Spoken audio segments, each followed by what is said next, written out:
தூக்கம் வரலையா? நெறைய பேர் இது இப்ப பார்த்தீங்கன்னா, எனக்கு தூக்கமே வரலைங்க.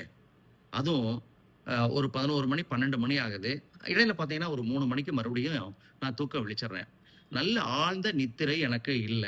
நம்ம மருத்துவர்கள் என்ன சொல்றோம்? 6லிருந்து 8 மணி நேரம் தினசரி நமக்கு தூக்கம் வேணும் அப்படின்னு சொல்றோம்.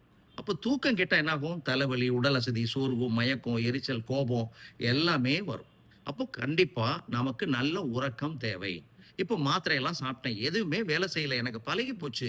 ஏதாவது சித்தாவுல இதுக்கு மருந்து இருக்கா? அப்படின்னு கேட்டா, கசகசா உங்க எல்லாருக்குமே தெரியும். வீட்டு சமையல் அறையில இருக்கு. அமுக்குரா கிழங்கு, நாட்டு அமுக்குரா கிழங்கு சூரணம் அப்படின்னு கேட்டுவாங்களாம். தனி நாட்டு அமுக்குரா சூரணம்.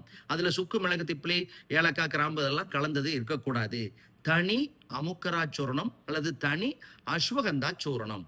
இத வாங்கிக்கங்க. 100 கிராம் கசகசா சூரணம். கசகசாவ என்ன பண்ணுங்க, பொன் வறுவலா வறுத்து அரைச்சிரணும். நைஸா அரைச்சு சலிச்சு வச்சுக்கங்க. அதேபோல தனி அமுக்குரா சூரணம் அல்லது அஸ்வகந்தா சூரணம். தனி அஸ்வகந்தா சூரணம். இத சித்த மருந்து கடையில வாங்கி 2யும் 100, 100 கிராம் எடுத்து ஒண்ணா கலந்துருங்க.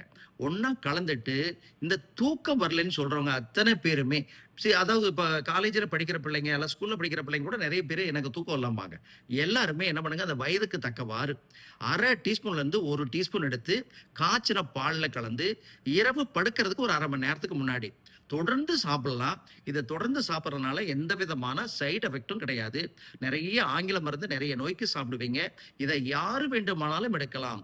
சர்க்கரை நோயாளிகள், இதய நோயாளிகள், மூட்டு வலி இருக்கிறவங்க, ஆஸ்துமா இருக்கிறவங்க, இப்படி எந்த நோய்க்கு நீங்க எந்த மருந்து எடுத்தாலும் சரி, தூக்கம் வரல அப்படிங்கிற பிரச்சனை இருப்பவர்கள், கசகசா, தனி அமுக்கரா சூரணத்த நீங்க தொடர்ந்து சாப்பிட்டு பாருங்க. இந்த தூக்கம் இல்ல, வரலங்கிற பிரச்சனை எங்க போச்சுன்னே தெரியாது.